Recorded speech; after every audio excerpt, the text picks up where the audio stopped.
விதைக்கிற கடமை இருக்கு கேளையா. கூடி விளக்காயேந்தி கிடந்த வீடும் இருண்டது ஏனையா. மாட விளக்கா நீயும் வரத்தான் வீடும் ஏங்கி நிக்குதையா.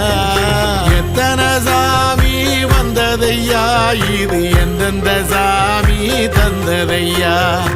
எத்தனை பாட்ட சொன்னதையா, அத சுத்துற பூமி கண்டதையா.